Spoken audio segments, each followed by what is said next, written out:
If no one else wants to have a comment about the skill shortages themselves, I'd like to move on, if I may, to the next point, which is more about material shortages and the supply chain. Obviously, there have been issues over the past few years with various sectors.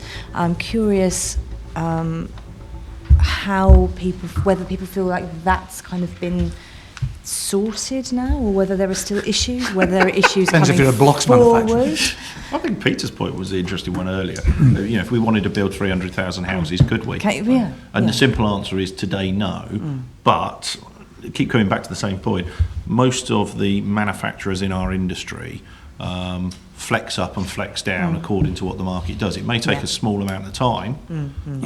So ultimately, I think we could deliver what we needed to if we've got foresight of what's coming. The problem we've got is we haven't got that foresight. It changes from one day to another. What we want is we want to build 190,000 houses a year for the next 10 years. Yeah.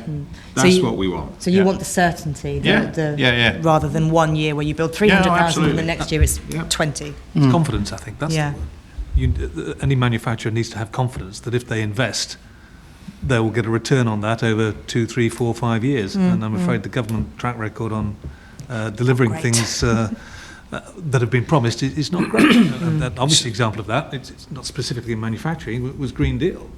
A huge number of small to medium-sized enterprises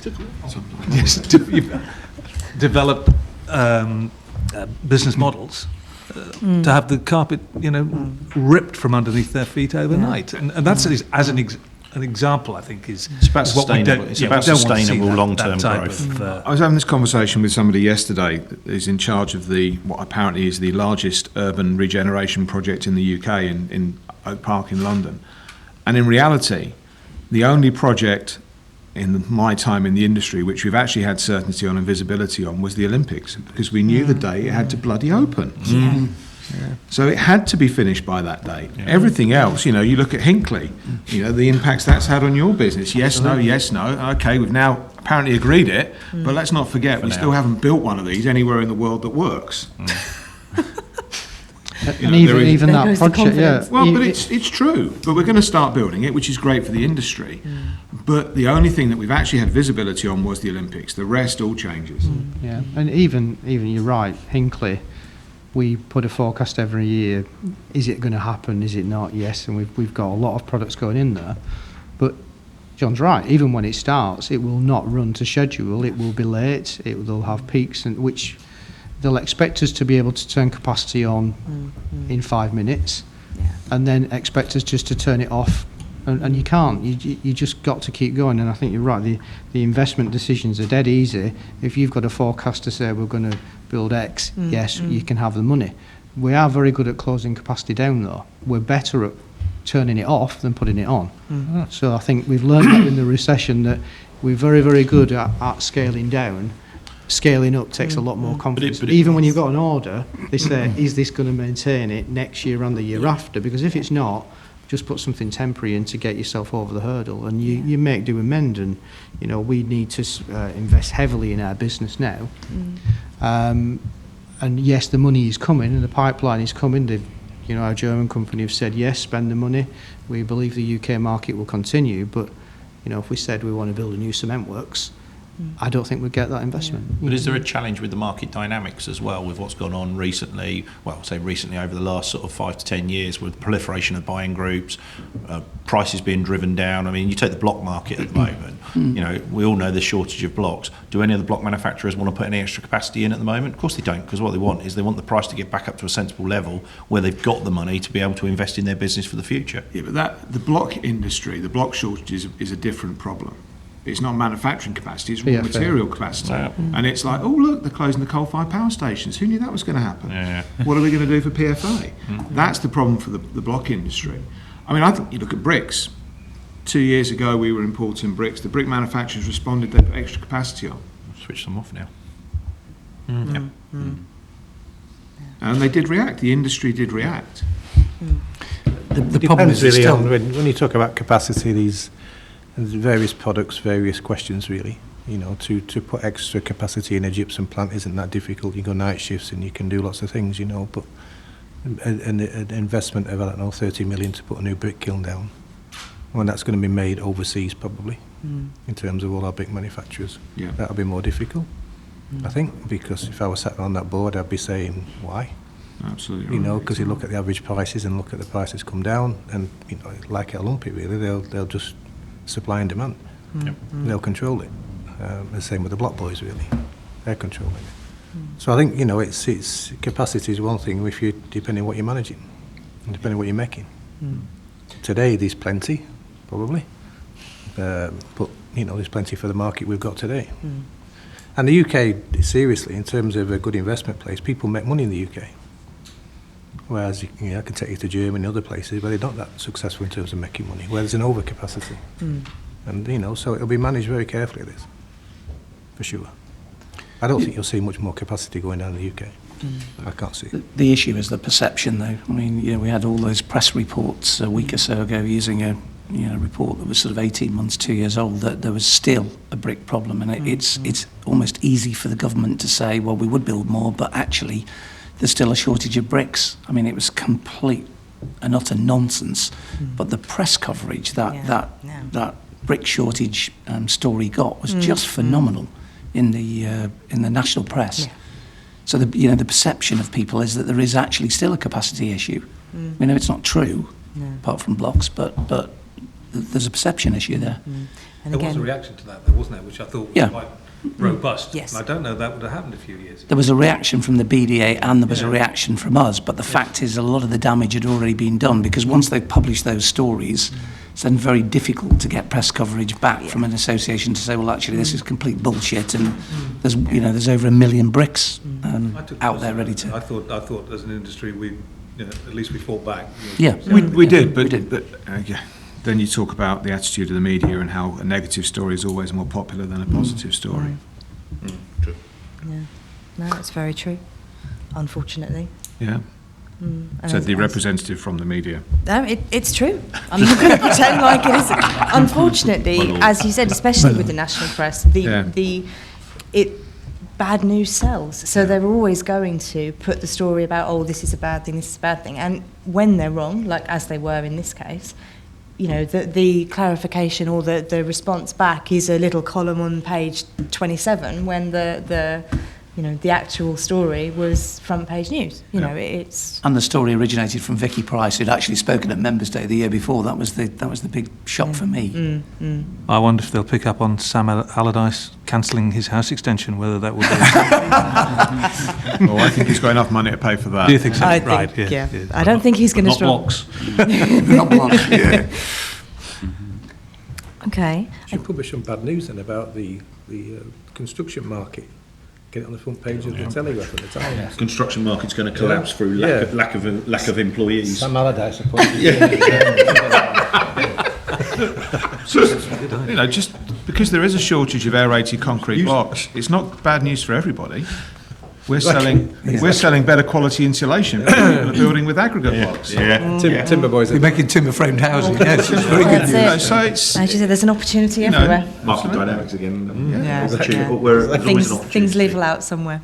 I think Peter makes a good point though. It's trying to find out those materials that we're not in control of. I think that's what's going to be the concern next. I mean, definitely what Derek mentioned on steel. Steel is an issue that's coming up, and we are definitely not in control of the steel supplies now. It's a global issue. Sorts of stories coming out, so CPA that will push material prices up, and we need to get hold of it. And so how do we start do making that? steel again. Well, the CPA have definitely looked at capacity issues in the past, John, haven't they? We have, and I mean, it was probably about a year ago, but so it's, for me, that's an area that probably the CPA needs to look at. and the CPA updated that work last year. The issue around steel is more about whether or not we, as an economy, can allow the manufacturing of a key raw material to go offshore. You know, it's a similar conversation around cement. If we continue down the road that we've started on with environmental legislation, cement manufacture in the UK would become uneconomic. Absolutely. And we would close down cement manufacture and then import cement. Okay, now that's great because the companies have, the global companies. You can bring the product in from anywhere.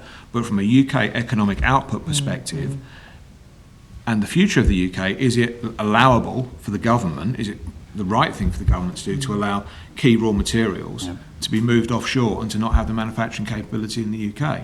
And that's the slightly different question, because there is no problem with global capacity of steel or global capacity of cement.